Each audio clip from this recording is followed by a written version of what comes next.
It's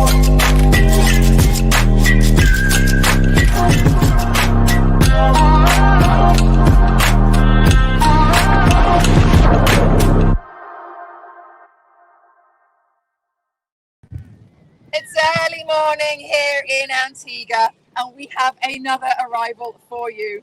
The ladies' pairs team, Ocean Grown, are coming in. Let's go, ladies! Full of excitement, full of morning beams.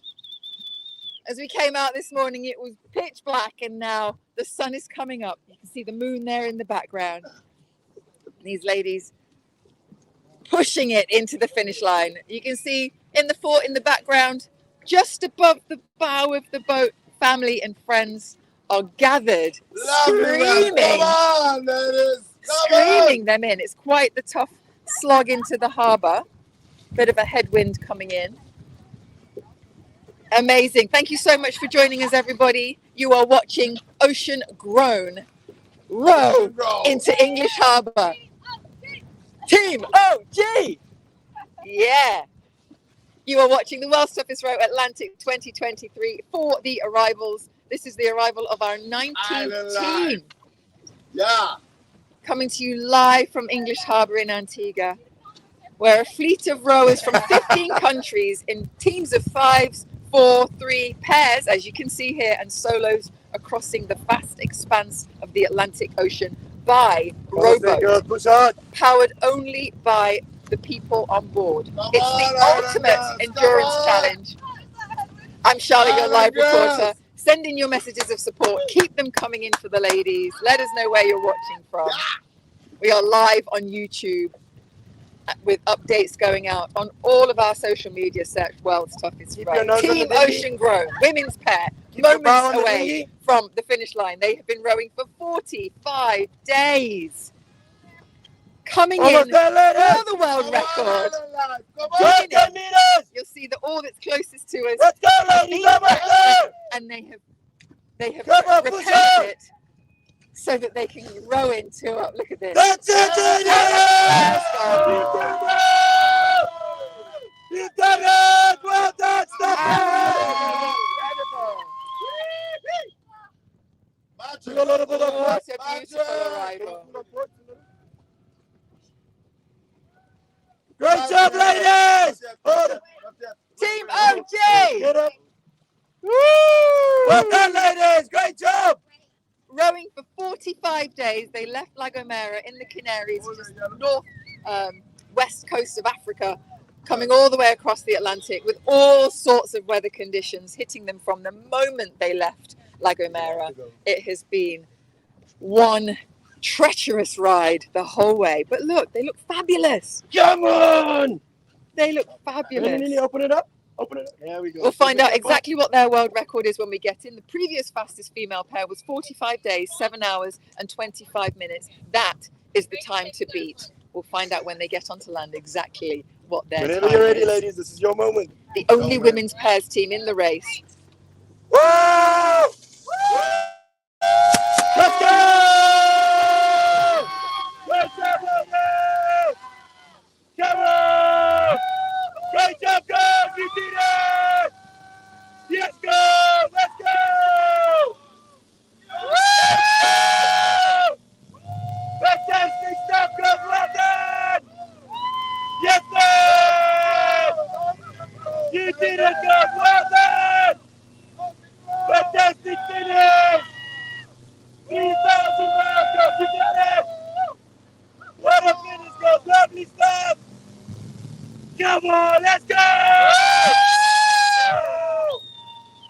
Great job, girls! Awesome stuff, man! Yes, man! You did it, girls! Yes, sir! Well done, girls! Oh, fantastic stuff! Awesome job, ladies! Oh, great stuff! The only women's pairs team in the race. 4th in the pairs class out of 8 teams.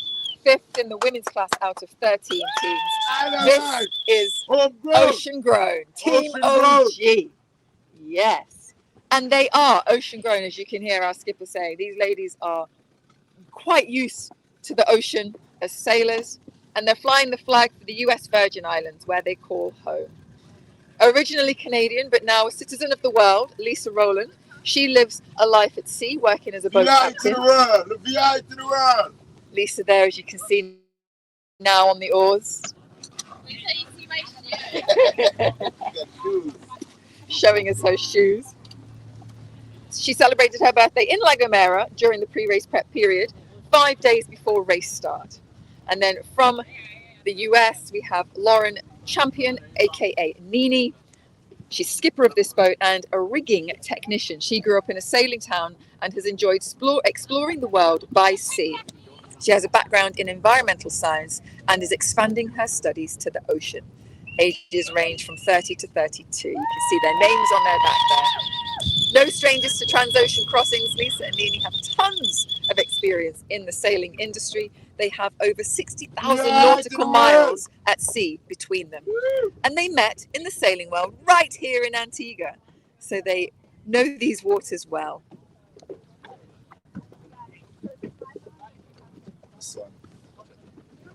Their charity, actually cultivated from Lisa's own experience and personal journey, Team Ocean Grown have created the Bridges Over Water Grant Fund to finance young adults who have aged out of the foster care system or spent 10 years in care to pursue careers in the maritime sector. And applications for the grants opened the day the race started last year on the 13th of December.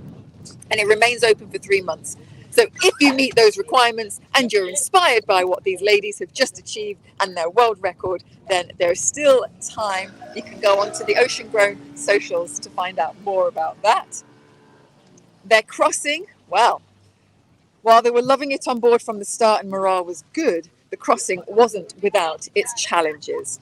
A week in and the auto tiller came off in a wave and they were pinned hard but recovered well when a couple of days later 2 waves joined, breaking over the boat, and then that dunked them underwater, knocking them down, so giving them a roll to the side and then righting back the same way it went.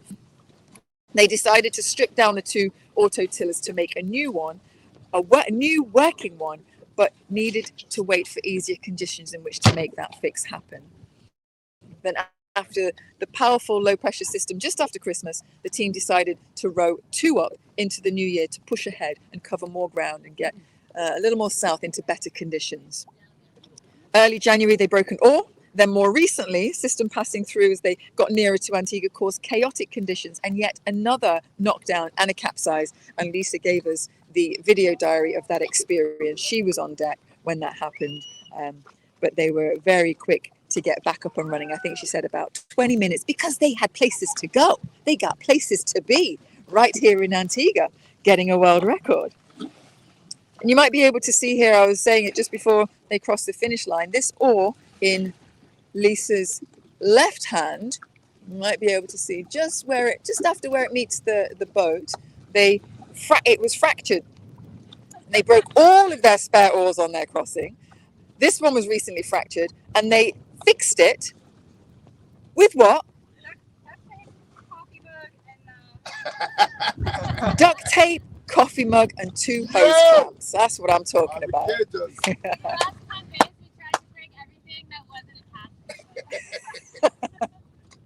Last 10 days, they tried to break everything that wasn't attached to the boat. Well, they're here now.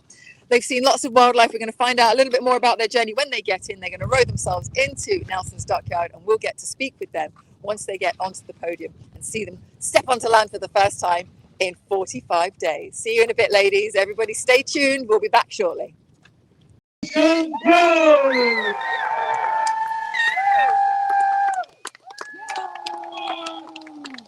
Hello and welcome back to the World's Toughest Row Atlantic 2023 for the arrival of Team OG. Ocean Grown are coming in to land. Strokes, girls, and you have made it all the way across the Atlantic Ocean. Lisa and Nini, our women's pairs team.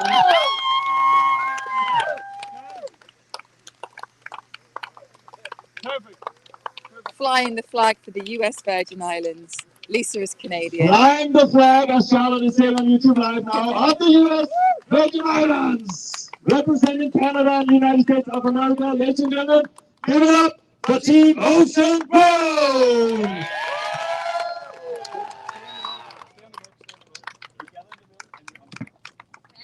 Oh yeah, Lisa and Nini. Like I was saying, Lisa's from Canada, but a citizen of the world in her sailing community. And Nini is from the US. Again, spending a lot of time on the ocean, these ladies. Very different world rowing from sailing. We'll find out a little bit about that.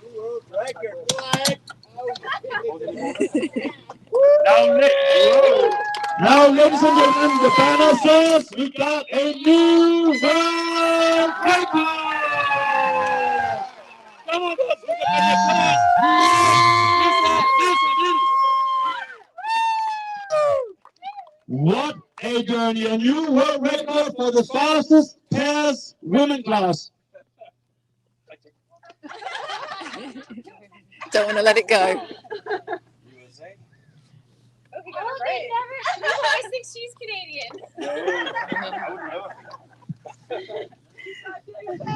So, the boat flying under the U.S. Virgin Island flag, but Nini and Lisa representing United States of America and Canada.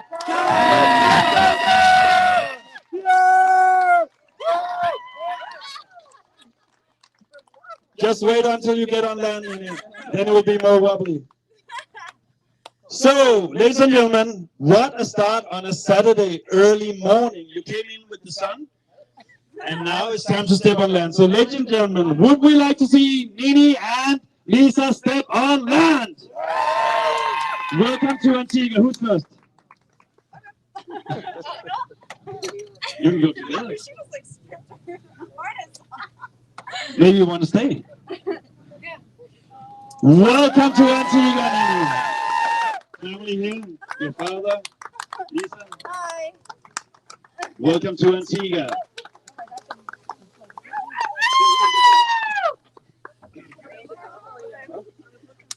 Spray it. Spray it. Oh, Don't spray it. Hi. Oh my God, it feels so like warbly. It's incredible. Oh man. I'll hold you up. Hi. My legs are wobbly. Oh! You made it. We fucking did it, man. We did that shit. I know, isn't she? Hi! Hi! Oh my God, I'm like spinning up. Oh my God. You guys okay? That's so exciting. Hi. Fun. So much Lisa and Nini, it's time to step onto the podium.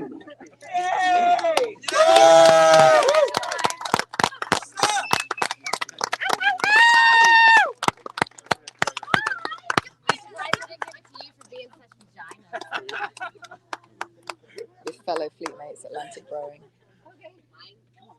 Give it up and a big applause for Lisa and Nini.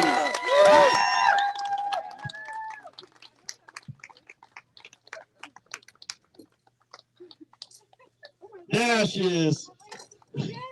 Sea legs, wobbly. The podium is not moving.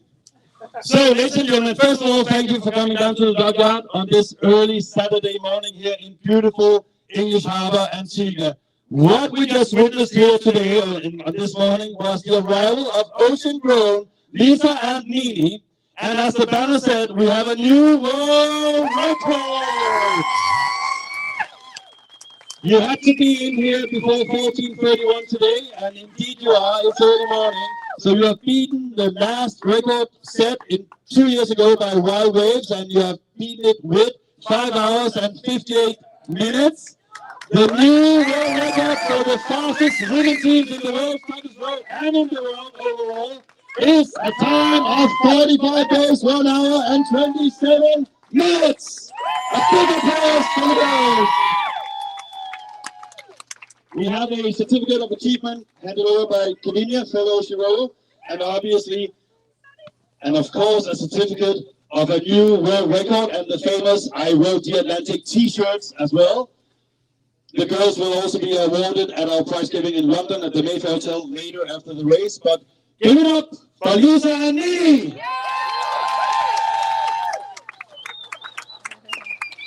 And I will be completely honest with you girls.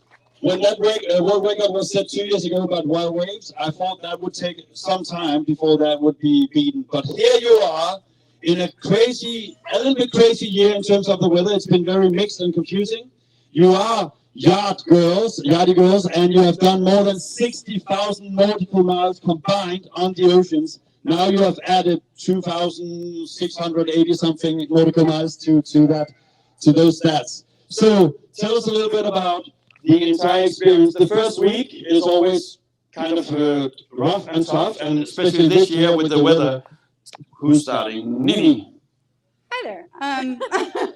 Yeah, so our first week at sea, actually, we really enjoyed it. I think a lot of the other teams were really struggling with seasickness, but Lisa and I have the benefit of not getting seasick.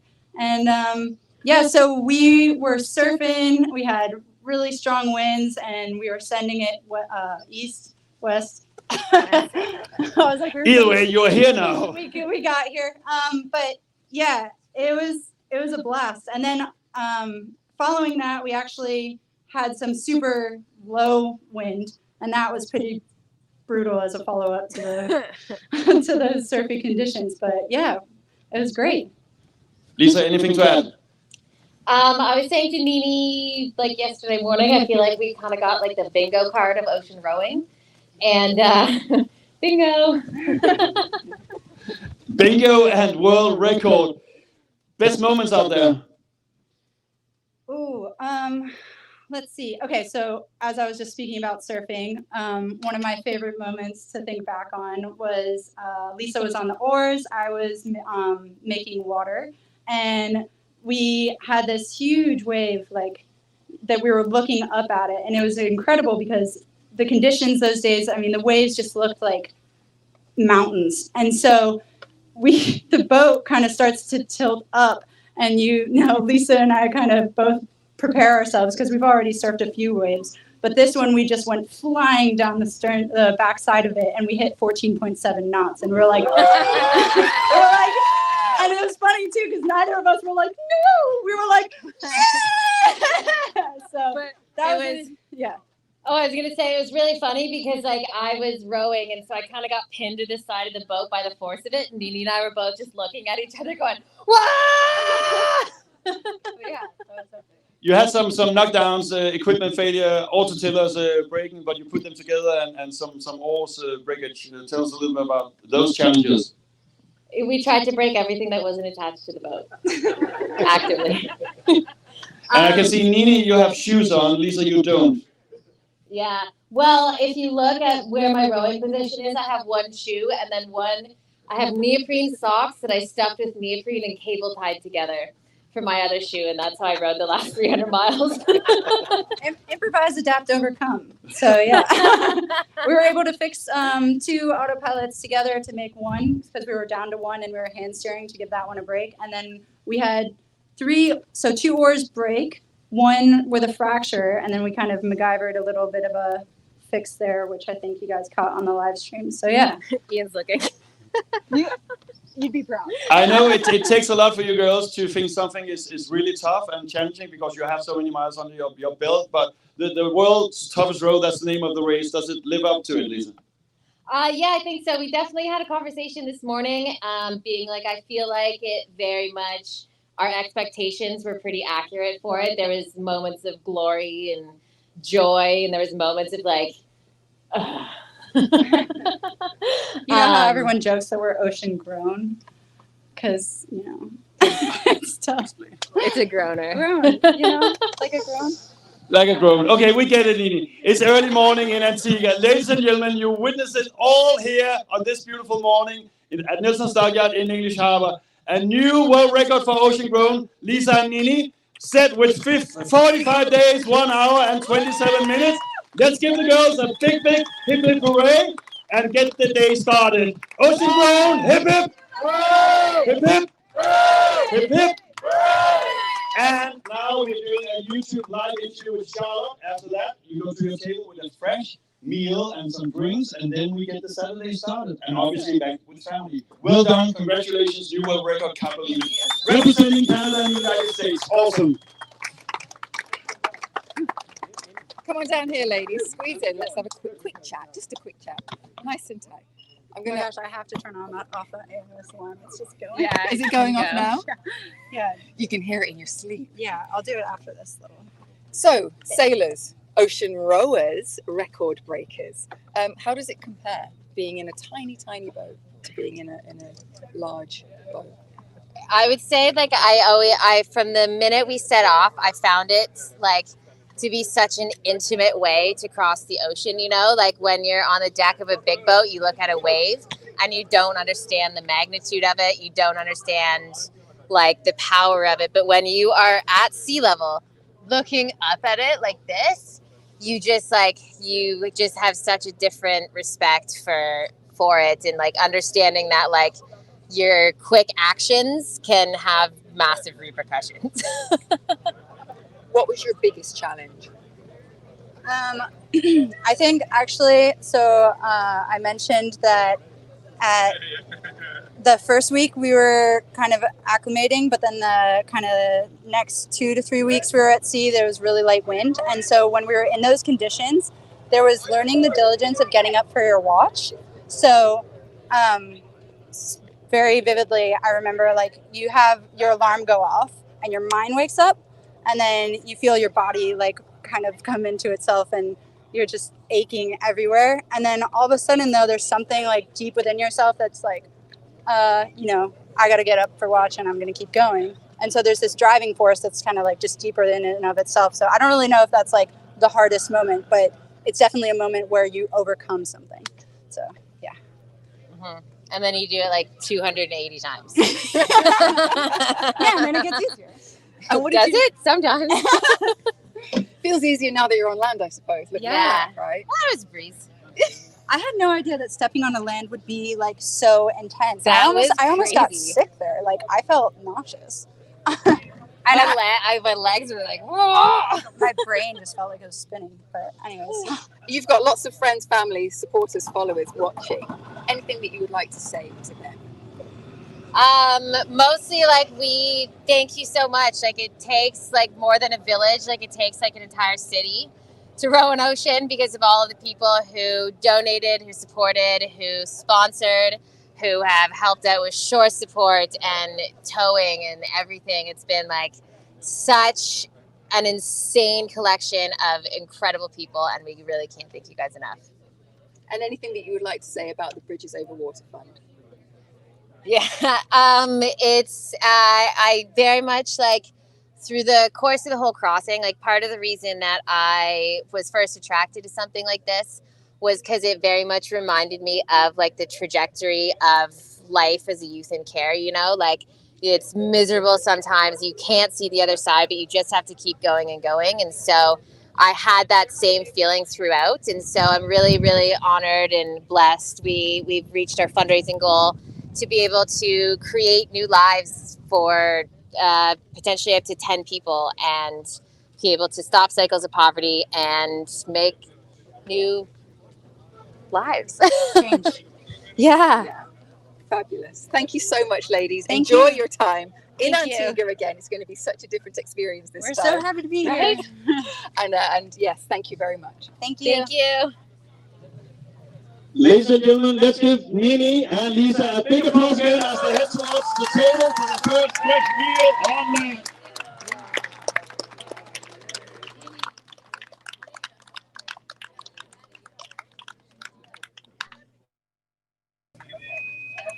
Okay, just really quickly, I want to show you the shoes that they were talking about. So take a look down there. Lisa's shoes in their glory. Well, one shoe and a neoprene sock. Yeah. Okay, so thank you everybody for watching. Ocean Grown have arrived 45 days with a world record to boot and lots of family and friends to hug. Next up, Now, let's have a look. Things keep changing. Freedom Rower is coming in at some point, either tonight or the early hours of tomorrow morning. So let's see what that looks like.